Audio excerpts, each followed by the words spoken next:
بعض خبریں یہ ظاہر کرتی ہیں خاص طور پر اسرائیلی میڈیا میں کہ جو نیتن یاہو کا واشنگٹن کا وزٹ ہے اس سے پہلے اوسلو ناروے کے اندر ایران اور امریکہ کے درمیان مذاکراتی عمل جو ہے وہ بحال ہو سکتا ہے۔ اس وقت تو دیکھیں کہ جنگ کے بعد جب امریکہ نے بمباری کی ہوئی ہے، یہ کہنا بڑا ہی مشکل ہے، لیکن اخباری جو خبریں ہیں وہ اس طرف نشاندہی کرتی ہیں کہ وٹکوف اور اسی طریقے سے جو ایرانین فورن منسٹر ہیں عباس عراقچی، ان دونوں کے درمیان میں بات چیت کے عمل کا آغاز ہونے کا امکان موجود ہے۔ یہ اگر سلسلہ آگے چلتا ہے تو شاید کچھ بہتر پیش رفت ہو سکے دیر پا امن کے حوالے سے، لیکن ابھی دیکھنا پڑے گا۔ ابھی بہت ابتدائی خبریں، جب تک تہران اس کی خود کنفرمیشن نہ کر دے تو کیا سرائی زیادہ ہوگی، خبر اس میں کم ہوگی۔ لیکن پاکستان اور سعودی عرب کے حوالے سے بعض خبریں جو ہیں وہ انٹرسٹنگ ہے اور اس کے اوپر نظر رکھنی بہت ضروری ہے۔ انٹرسٹنگ اس سینس میں ہے کہ جو ابراہم ایکارڈ کا سلسلہ ٹرمپ کے پچھلے دور میں شروع ہوا تھا، اب اس کی نیکسٹ فیزز میں کون کون سے ممالک ہیں۔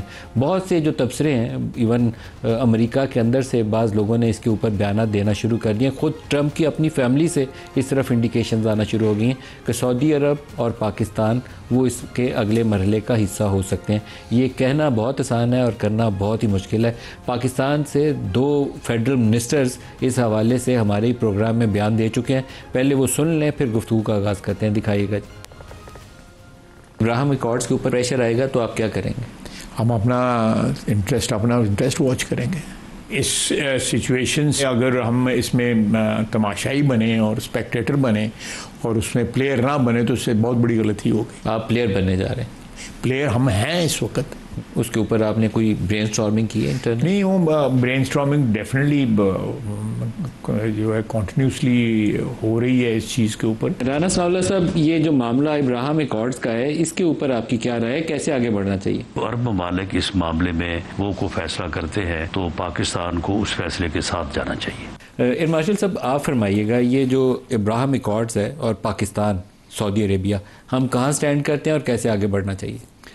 دیکھیے جی، اس میں ملک صاحب ہم دیگر مسلم ممالک کے مقابلے میں ہم بڑی کرٹیکل اور سینسٹیو پوزیشن پہ ہیں۔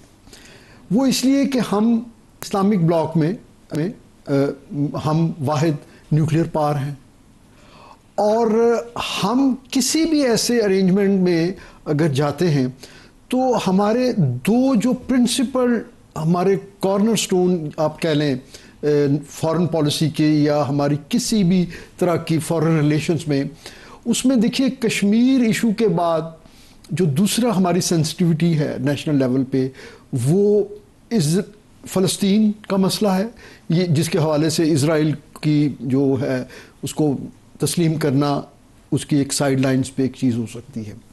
اور یہ ہمارا یعنی 70 ایئرز یا 78 ایئرز سے ہمارا یہ دونوں ایشوز جو ہیں اس کے اوپر ریگارڈلیس کہ گورنمنٹ چینج ہوتی رہی، لیکن اس پہ ہمارا ایک پرنسپل سٹانس ہے۔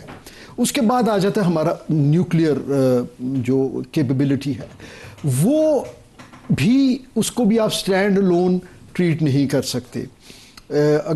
اس پرٹیکولر مڈل ایسٹ کے حوالے سے جو بھی ارینجمنٹ ہوتی ہے اس میں ہمیں بہت زیادہ کوشش ہونا چاہیے، کیونکہ آج کل جتنی فلوئڈ انٹرنیشنل پالیٹکس ہیں اس میں کسی بھی طرح کے ایگریمنٹ یا کسی بھی طرح کی ایشورنسز جو ہیں وہ کسی بھی ڈیل کے لیے یا کسی شارٹ ٹرم گین کے لیے تو شاید جو گارنٹرز یا پارٹیز ٹو دی ارینجمنٹ ہوتی ہیں وہ بڑی روزی پکچر آپ کے لیے پینٹ کر سکتے ہیں، لیکن اس کے اندر بہت سارے سٹرنگز اٹیچڈ ہوتے ہیں۔ تو پاکستان کو اس مسئلے کو ٹوٹیلٹی میں دیکھیں اور اس میں اپنا لانگ ٹرم جو ہے انٹرسٹ، کور نیشنل انٹرسٹ، اس کو دیکھنا چاہیے۔ اور میرے خیال میں ہمیں اس چیز پہ میں اتفاق نہیں کرتا کہ ہمیں ایگزیکٹلی وہی کرنا چاہیے جس میں سعودی عرب کا جو ہے لیڈنگ رول ہو۔ ہمیں اپنا انڈیپینڈنٹ ڈیسیژن لینا چاہیے۔ اس کو ہم اپنے پاک سعودی ریلیشن شپ کے ساتھ بالکل سپر امپوز نہ کریں، وہ ایک کنسیڈریشن ضرور ہو سکتی ہے، لیکن خود کو کلب نہیں کریں کسی ایک گروپ کے ساتھ بھی کلب نہیں کریں گے، کیونکہ کنورسلی اسپیکنگ کوئی بھی ملک، ہم نے یہ دیکھا ملک صاحب کہ جب ہمیں کوئی مسئلہ ہوتا ہے تو ہر ملک وہ پہلے اپنا انٹرسٹ دیکھتا ہے اور اس کے بعد اپنی کنوینئنس پہ ہمیں اکاموڈیٹ کرتا ہے. تو ہمیں بھی اپنے اکنامک جو ہمارے ایشوز ہیں یا ہمیں جو اور چیزیں جن کی وجہ سے ہم بہت سارے ملکوں کے ساتھ مصلحتاً اچھے ریلیشن رکھنا چاہتے ہیں, میرا خیال ہے ہمیں بھی اپنے یہ کارڈز جو ہیں بڑی احتیاط سے کھیلنی چاہیے. ڈاکٹر عادل نجم صاحب آپ کیا کہیں گے؟ کیونکہ رانا ثناءاللہ صاحب کا جو بیان تھا انہوں نے کہا کہ جہاں مسلم بلاک جائے وہاں ہمیں جانا چاہیے. تو میں نے کہا مسلم بلاک میں ایران تو شاید یہ کام نہیں کرے گا, سعودی عرب کے اوپر دباؤ آئے گا تو پاکستان کے ساتھ جڑ کے آگے جانا چاہے گا. سعودی عرب ہمارے دلوں کے بہت قریب ہے, بہت احترام ہے اس جگہ کا بھی, اور سعودی عرب کے ساتھ ہماری جذباتی وابستگی بھی موجود ہے. لیکن اسرائیل کو تسلیم کر لینا یا ابراہم ایکارڈ کا حصہ بن جانا یہ ایک بہت بڑا سوالیہ نشان ہے جو آپ کی اپنی سوسائٹی کے لیے بھی ایک چیلنجنگ سچویشن پیدا کر سکتا ہے. کیا کرنا چاہیے؟ بیسٹ انٹرسٹ کیا ہوگا؟ یہ کہنا بڑا آسان ہے قومی مفاد, لیکن وہ قومی مفاد کو کیسے ڈیفائن کریں گے؟ بہت شکریہ ندیم صاحب. دیکھیں جو رانا ثناءاللہ صاحب کی سٹیٹمنٹ ہے ایک طرح سے تو وہ بہت ریئلسٹ اور پریکٹیکل سٹیٹمنٹ ہے, اور جو آپ نے جس کا ذکر کیا کہ اس کے جو انٹرنل امپلیکیشنز ہیں اس کا بھی خیال رکھنا چاہیے. یہ صرف بین الاقوامی مسئلہ نہیں ہے, یہ مسئلہ جو ہے پاکستانی اسٹریٹ کا بھی ہے. یہ صرف عرب اسٹریٹ کا مسئلہ نہیں ہے, صرف فلسطینی اسٹریٹ کا مسئلہ نہیں ہے, پاکستانی اسٹریٹ کا بھی مسئلہ ہے. تیسری بات سعودی عربیہ کے حوالے سے جو ہے وہ بھی آپ نے درست کہی کہ ایک ہمارا اس سے جذباتی رشتہ ہے, اور اگر آپ بہت ریئلسٹ ہوں تو جذباتی کے علاوہ ہمارا ایک اکنامک اور اسٹریٹجک رشتہ ہے جو ہمارے لیے بہت امپورٹنٹ ہے. جہاں تک پاکستان کا سوال ہے, میرے خیال میں یہ جو ابراہیم ایکارڈ سے اگر مراد یہ ہے کہ اسرائیل کو تسلیم کرنا اور اسرائیل سے نہ صرف تسلیم کرنا لیکن کسی قسم کی آپ گفتگو اور ٹریڈ اور مراسم بڑھانا, ان اے وے اس میں پاکستان فرسٹ موور نہیں ہے اور نہیں ہونا چاہیے. پاکستان کی ایک ہسٹوریکل پوزیشن ہے, ایک پرنسپلڈ پوزیشن ہے. 1947 سے جس دن پاکستان بنا اس سے ایک پوزیشن ہے, اور پاکستان کو اس پوزیشن کو برقرار رکھنا چاہیے. اب اگر حالات بدل جاتے ہیں, حالات بدلنے سے مطلب یہ ہے کہ دیکھیں نا, یہ بھی سوچنا کہ سعودی عربیہ اس میں کود پڑے گا ایک بہت بڑی چینج ہو گئی. جب وہ اگر وہ ہوا تو اور بڑی چیزیں چینج ہوں گی. کیا وہ صرف سعودی عربیہ ہوتا ہے؟ I think it is in likely. کیا وہ غزہ کی اسی صورتحال کے باوجود ابراہیم ایکارڈ پش ہوتی ہے؟ اف دیٹ ہیپنس تو میرے خیال میں پاکستان ہو یا پاکستان کے علاوہ بھی نہ وہ سعودی عربیہ کو قبول ہوگی نہ وہ ان کو قبول ہے جو قبول کر چکے ہیں آلریڈی, جو یو اے ای ہے یا دوسرے ممالک ہیں گلف میں جو کر چکے ہیں ان کے لیے نہیں. سو آئی تھنک اس میں ویٹ اینڈ سی, یا جیسے آپ نیوے نیوے کہتے ہیں, is not a bad strategy. ہماری پرنسپلڈ پوزیشن ہے اور اس پہ ہمیں رہنا چاہیے until and unless the situation changes.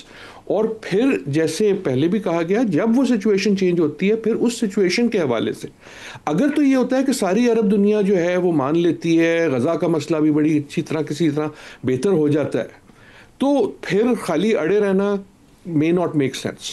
لیکن in current situation it is not. ایک میرے خیال میں ایک امپورٹنٹ بات ہے اس میں کہ ہم اپنی پوزیشن کو without being overly aggressive repeat کرتے رہیں. وہ یہ ہے کہ وہ دکانوں پہ لکھا ہوتا ہے نا ندیم صاحب, ادھار مانگ کے شرمندہ نہ کریں.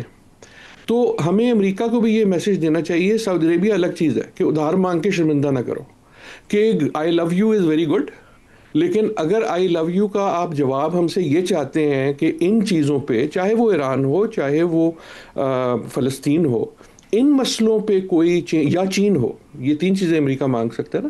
سو in all of those things I do think کہ نیوے کی policy stay on your principled course until نئے حالات آتے ہیں, پھر اس کا آپ فیصلہ کریں. لیکن آپ کو ضرورت سے زیادہ ڈاکٹر عادل صاحب, لیکن یہ جو آپ نے استعارہ استعمال کیا ہے نا کہ ادھار مانگ کر شرمندہ نہ ہو, اگر یہ امریکہ نے ہمیں بات کہہ دی تو پھر ہمارے لیے IMF, world bank, many other multi lateral agencies, وہاں پہ آپ کے لیے سچویشن ہے, آپ کو بھی پتہ ہے اور ہمیں بھی پتہ ہے کہ we are high dependent on bail out packages every second year. تو وہاں پہ بھی ادھار مانگ کے شرمندہ نہ کرنے کا ایک پروگرام میز کے اوپر موجود ہوگا, ہم اور ان کے پاس زیادہ طاقت ہوگی.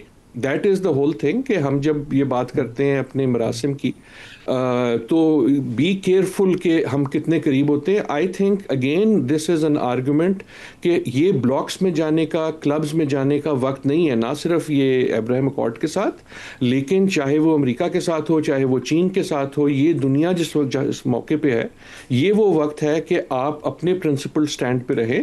People should find use in you rather than آپ ان پہ ڈپینڈنٹ ہو جائیں.